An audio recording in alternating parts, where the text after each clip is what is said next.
할렐루야. 오늘 주일 예배 시간에는 로마서 3장 24절을 중심으로 그리스도 예수 안에 있는 권세라는 제목으로 말씀 은혜를 나누겠습니다. 로마서 3장 24절을 우리가 다같이 성경을 살펴보시기 바랍니다. 기록된 말씀을 잘 통하여 우리가 읽고 듣고 순종하면 복이 됩니다.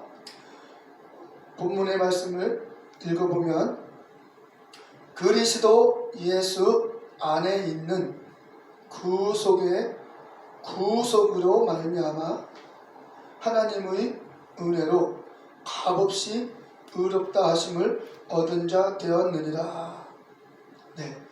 이 말씀이 원문과 잘 일치가 됩니다. 그래서 너무 감사하고요. 오늘 말씀의 핵심은 그리스도 예수 안에 있는 자, 이게 핵심입니다. 그리스도 예수 안에 있는 자, 그에게는 권세가 나타납니다. 생활 속에서 권세가 나타납니다. 우리가 예수 그리스도를 믿는 그리스도인으로서 잘 살펴보면 우리가 예수 그리스도 안에 있다라는 것과 내가 정말로 예수 그리스도 안에 있다는 이 사실을 본인이 인식하고 자각을 하고 깨달으면 내가 예수 그리스도 안에 있기에 예수 그리스도께서는 내가 예수 그리스도 안에 있다는 증거로 나의 모든 주변의 상황과 생각의 세계와 모든 것들을 예수 그리스도께서 품어주시고 다스려주시고 이끌어주시게 됩니다. 그러므로 예수 그리스도 안에 있는 사람은 모든 것들이 신기하게 딱딱 일치가 되면서 하나님의 말씀이 생활 속에서 풀리게 됩니다. 잘 기억하십시오. 내가 예수 그리스도 안에 있다는 사실을 인정하고 이해가 되고 깨달아질 때 어떤 현상이 일어나냐? 예수 그리스도 안에 있는 사람은 예수 그리스도께서 모든 것을 품어주고 계시는 상태이기 때문에 예수 그리스도는 영적 존재이기 때문에 우리를 품어주신 상태가 되는 거예요. 그래서 그분은 모든 우주만이 아니라 지구와 우리 모든 것들을 품고 계신 상태에서 우리 생각과 우리 마음과 코이노니아를 해주십니다. 그래서 예수 그리스도 안에 있는 자의 기도는 잘 그 기도의 내용을 살펴보면 내가 기도하는 기도가 있고 주님께서 감동해서 나타나는 기도가 있습니다. 그래서 주님께서 감동해서 나오는 기도는 본인이 그 기도를 듣고 은혜가 되는 거예요. 본인이 예수 그리스도 안에 있는 자가 예수 그리스도의 이끌림을 받아 기도할 때에는 그 기도가 내 입에서 나오고 내 목청에서 기도가 막 나오지만 그 나오는 기도를 내 귀로 듣고 은혜가 됩니다. 주님께서 내 생각과 내 의지와 내 마음을 다스리셔서 이런 기도가 나오게 하시고 이런 표현이 나오게 하시는구나 하면서 듣는 자가 본인이 자기 입에서 나가는 기도를 통해서 은혜를 받게 되어 있습니다. 이것은 경험한 사람만이 알아요. 경험을 하면 이해가 되겠죠. 제가 이렇게 말을 해도 그것을 상대방이 이 말을 듣는 사람이 체험을 하고 경험을 해야 맞네, 그러네 하게 되는 것입니다.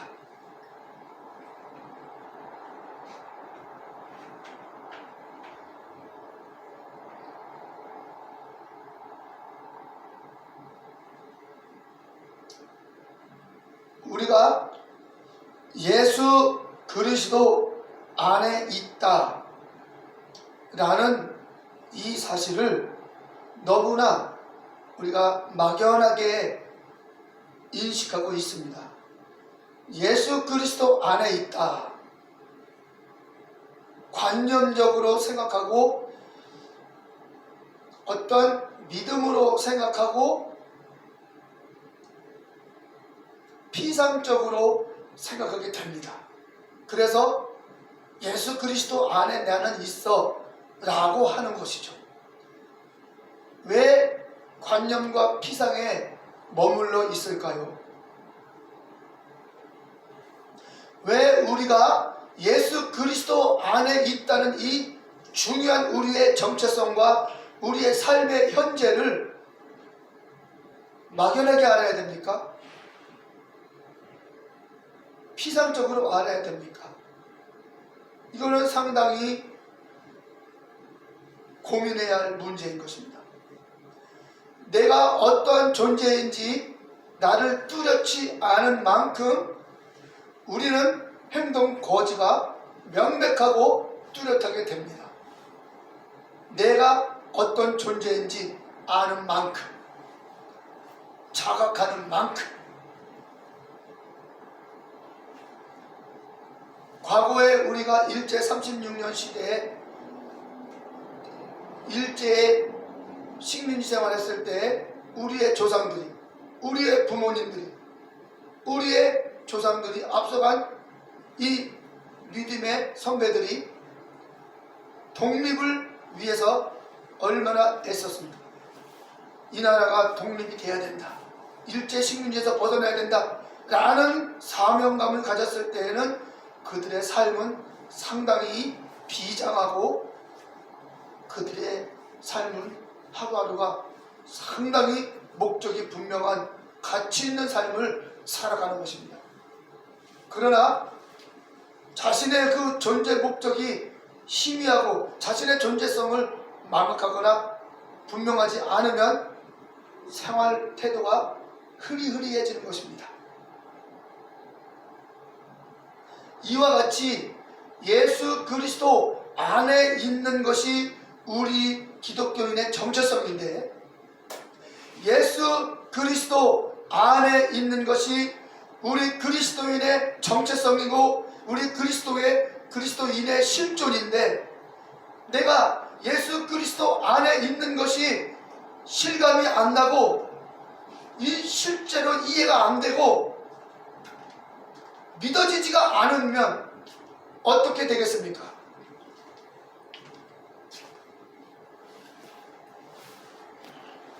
그래서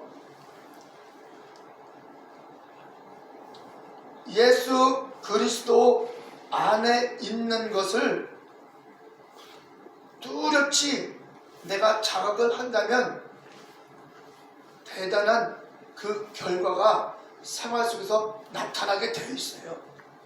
그래서 저는 이것을 증거하기 위해서 먼저 예수 그리스도가 어떤 분인지 그렇게 많은 시간을 들여서 증거했던 것입니다.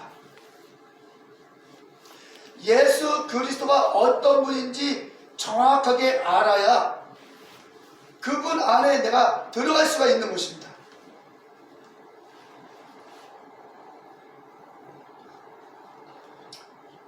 산에 어느 컴컴한 동굴이 하나 발견됐습니다.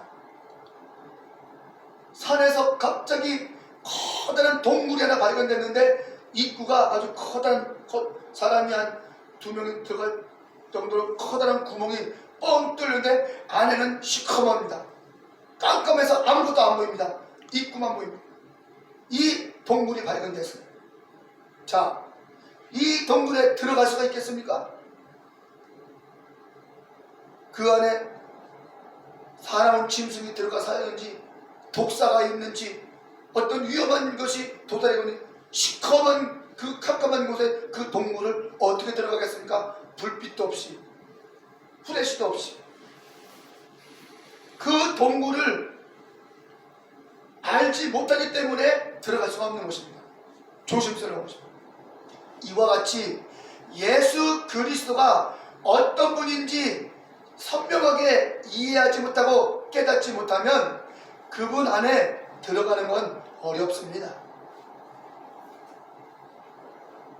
예수 그리스도가 어떠한 존재인지 모르는데 내가 어떻게 그분 안에 들어갈 수가 있겠습니까? 그런데 성경은 말하기를 예수 그리스도 안에 우리가 있다고 말합니다. 예수 그리스도 안에 우리가 그리스도 안에 있다. 로마서 16장을 한번 살펴보겠습니다. 로마서 16장에 보면 이렇게 기록되어 있습니다. 아주 상당히 충격적이라고 할까요? 놀라운 말씀이 한 구절 다 기억이 나는데요. 그 말씀을 읽고 말씀드리겠습니다. 7절 로마서 16장 7절을 보면 제가 읽어드리겠습니다. 한번 잘 찾아보세요. 성경을 잘 찾아서 우리가 방송으로 예배를 할 때에는 다 책상을 놓고 작은 책상 하나 놓고 거기다 성경책을 펴놓고 옆에다가 다 볼펜도 놔두고 해서 귀한 말씀이면 깨달아지면 메모도 하는 것입니다. 자, 16장 7절을 보시면 바울이 로마서를 마무리하면서 로마서를 마무리하면서 마지막 인사를 쭉 하는 거예요. 누구에게 문안하라 하면서 7절에 이렇게 말합니다. 내 친척이요 바울의 친척이요 나와 함께 갇혔던 안드로니고와 유니아에게 문안하라.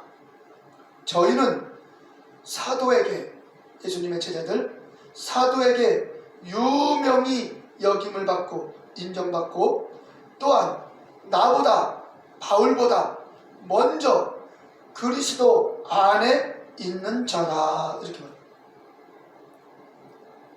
바울의 친척인 안드로니고와 유니아 이 두 사람이 예수님의 제자들인 사도들에게도 그의 믿음이 인정받았어요. 그만큼 귀한 믿음을 가졌어요. 근데 어떤 믿음을 가졌느냐? 그리스도 안에 있는 믿음을 가졌어요. 그런데 사도 바울보다 먼저 그리스도 안에 들어간 사람이에요. 이게 뭔 말입니까? 사도 바울보다 먼저 그리스도를 인정하고 그 그리스도와 코이노니아 했다는 사실입니다. 바울이 위대하지만 바울보다 먼저 그리스도 안에 들어간 바울보다 먼저 거듭난 자예요. 신앙생활은 거듭나는 순서에 따라서 연륜이 책정됩니다.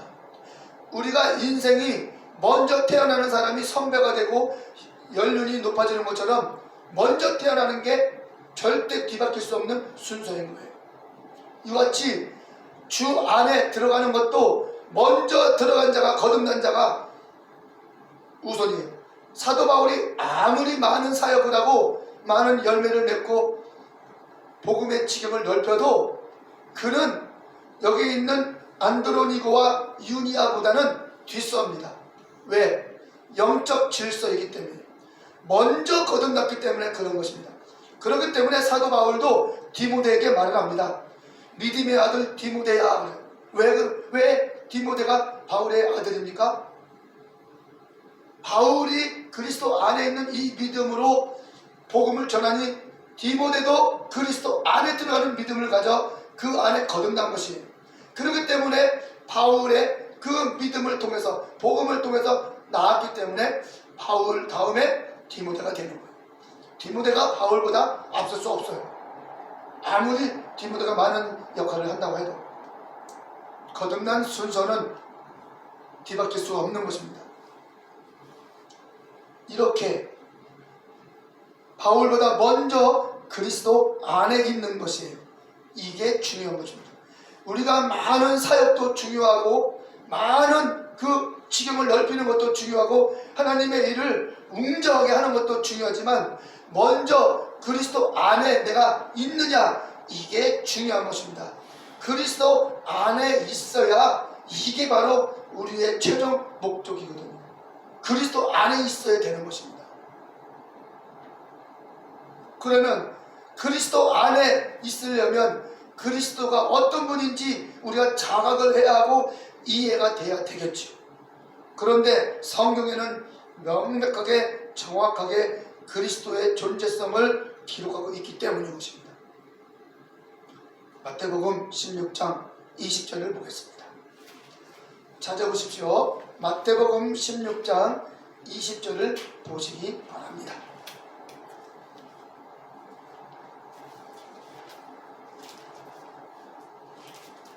마태복음 16장 20절을 제가 읽어드릴 테니 확인해 보십시오. 이에 제자들을 경계하사 자기가 그리스도인 것을 아무에게도 이르지 말라 하시니라. 예수가 그리스도인 것을 아무에게도 이르지 말라 했습니다. 즉 예수님이 그리스도인 것이죠. 우리는 예수 믿는 것은 받은 증거 많도다. 눈에는 아무 증거 아니 배워도 믿음만을 가지고서 늘 힘쓰며 그러죠. 예수 받은 증거 많도다. 그런데 그 예수가 그리스도이시기 때문에 그리스도에 대해서 우리가 예수만큼 알아야 되는 것입니다. 예수가 그리스도다 라고 주님이 자기를 말했고 그것이 복음이기 때문에 예수를 아는 만큼 그리스도도 알아야 합니다. 우리나라가 기독교가 130년이 좀 넘었어요. 들어온 지가 130여 년 동안 예수를 정말로 잘 알았습니다. 이제는 남은 세월은 예수를 알았으니 이제는 그 예수가 그리스도이심을 아는데 전력을 다해야 되는 것이 올바른 믿음인 것입니다. 예수님은 그리스도도 되시니까요. 놀랍게도 예수 그리스도의 비중은 50대 50입니다. 쉽게 말하면 예수 100%, 그리스도 100%. 그래서 예수 그리스도입니다. 우리가 예수를 100% 알았다면 이제는 그리스도도 100% 알아야 되겠습니다. 놀랍게도 성경은 전부 예수가 그리스도라는 것을 증거하고 믿어지게 하고 깨닫게 하는데 모든 표현이 되어 있다는 사실입니다.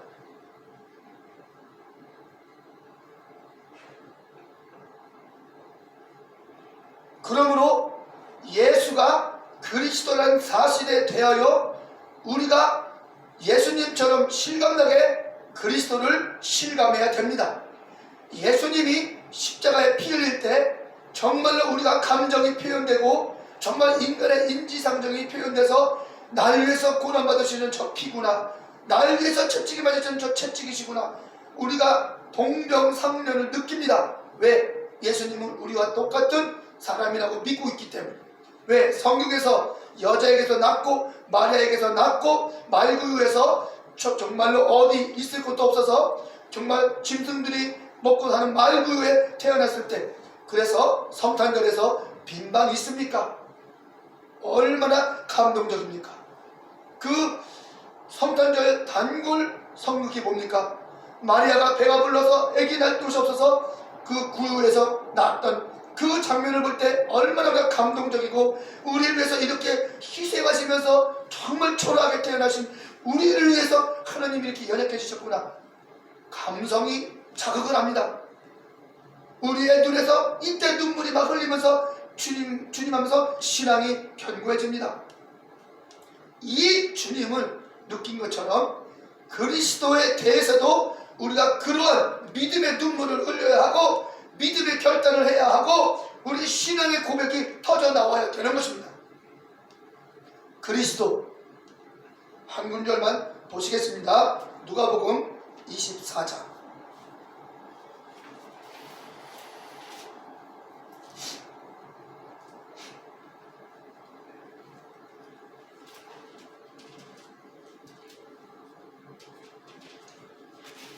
얼마나 성경이 명백하게 기록되어 있는지 한번 보시기 바랍니다. 45절 누가복음 24장 44절에서 46절이 되어 있습니다. 잘 보십시오. 읽어드리겠습니다. 또 이르시되 내가 너희와 함께 있을 때에 너희에게 말한 바, 예수님이 제자들과 함께 있을 때에 제자들에게 여러 번 말했어요. 모세의 율법으로, 선지자의 글로, 시편의 글로 나를 가리켜 기록된 모든 것이 이루어져야 하리라 한 말이 이것이다 하면서 예수 그리스도께서는 제자들에게 자주 가르쳤습니다. 율법도 가르쳤고 선지자 글도 가르쳤고 시편도. 무엇을 가르쳤습니까? 45절에 이에 저희 마음을 열어 성경을 깨닫게 하시고, 46절 또 이르되 이같이 그리스도가 고난을 받고 제3일에 죽은 자 가운데서 일어날 것과 또 그의 이름을 기초하여 죄사함을 얻는 회개가 예루살렘으로부터 시작하게 하여 모든 족속에게 전파될 것이 기록되었다. 너희는 이 모든 일의 증인이다.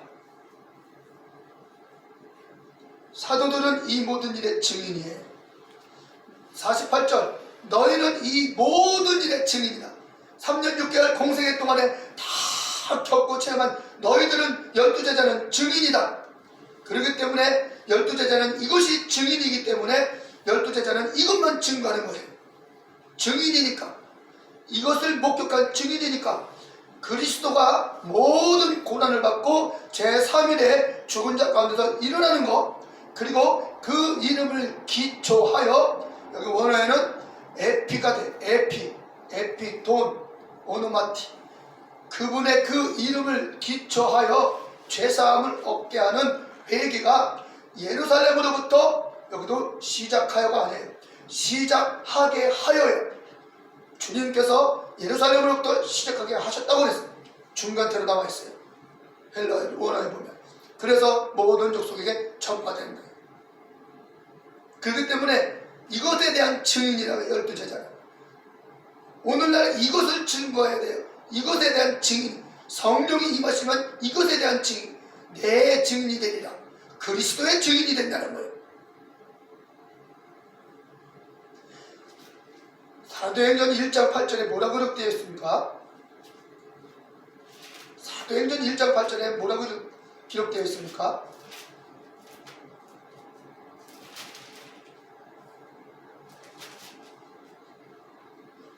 오직 성령이 너희에게 임하시면 너희가 권능을 받고 예루살렘과 온 유대와 사마리아와 땅끝까지 이르러 내 증인이 되리라.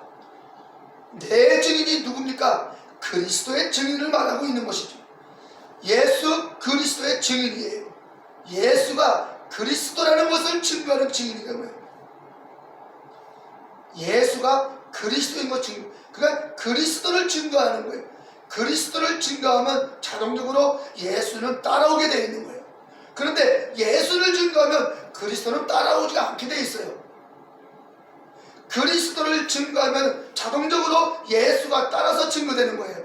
그러나 예수를 증거하면 그리스도는 따라와서 증거가 안 돼요. 왜요? 그리스도는 하나의 직분, 하나의 어떤 그 피상적인 어떤 직분의 명칭으로만 취급되기 때문에 예수를 증거하면 그리스도는 증거되지가 않습니다. 정확하게. 그러나 그리스도를 정확하게 증거하면 예수님의 엄청난 사역이 온전히 드러나는 거예요. 그래서 그리스도의 증인이 될 때 예수가 온전히 같이 드러나는 거예요. 같이. 그러나 예수만 증거하고 예수를 증거하면 그리스도는 아주 희미하게 나타나기 때문에 우리가 예수 그리스도 안에 있다, 우리가 예수 그리스도 안에 있다 라는 이것이 막연하게 되는 이유가 여기에 있는 것입니다. 그래서 그리스도의 증인 하나만 보고 마무리하겠습니다. 마치겠습니다. 결론을 내리겠습니다. 사도행전 5장 42절에 12 제자들이 이제 복음을 전합니다. 41, 42절 읽어드립니다. 사도들은 그 이름을 위하여 능력받는 일에 합당한 자로 여기심을 기뻐하면서 공회의 앞을 떠나니라. 사도들이 저희가 날마다 성전에 있든지 집에 있든지 예수는 그리스도라 가르치기와 전도하기를 쉬지 아니하니라. 쉬지 않게 하셨다. 이렇게 되어 있어요. 원어에는. 예수는 그리스도라. 그러면 우리가 그리스도를 증거해야 예수가 같이 증거되지 않습니까? 예수를 증거하면 예수만 나타나게 되고요. 그래서 우리가 그리스도 안에 있는 권세는 먼저 그리스도가 어떤 분인지 잘 아는 대로 그분을 인정하십시오. 우리가 그분 안에 새로운 피조물이니, 그러면 그분 안에서 그리스도께서는 여러분의 생각과 여러분의 주변에 되어지는 일들을 일치시켜서 그리스도께서는 모든 주변의 일도 이끄시는 크신 분이고 내 생각도 이끄시는 내 안에 계신 분이구나 하여 그리스도가 내 안에도 계시고, 고린도후서 13장 5절, 그리스도가 내 밖에도 계시고, 고린도후서 5장 17절, 이렇게 그리스도가 내 안에도 계시고 내 밖에도 충만하게 계시는 영적 존재로서 마지막 환난의 시대, 이 핍박의 시대에 그리스도는 내 안에서 내 생각을 지켜주시고 내 주변에서는 모든 일들을 일치시켜서 내가 함께한다, 내가 모든 것을 주관한다, 나에게 믿어지게 해주셔서 우리는 어떤 환난과 핍박에서도 낙심하거나 두려워하거나 조급하지 않고 믿음을 지키며 초대교회 성도들처럼 순교할 수가 있게 되는 것입니다. 우리 다 같이 합심해서 기도하는 시간을 갖겠습니다. 우리 합심해서 기도할 때 주님, 내가 그리스도를 알기 원합니다. 우리가 그리스도를 알기 원합니다. 예수님의 보혈을 의지하고 합심해서 기도하는 시간을 갖겠습니다.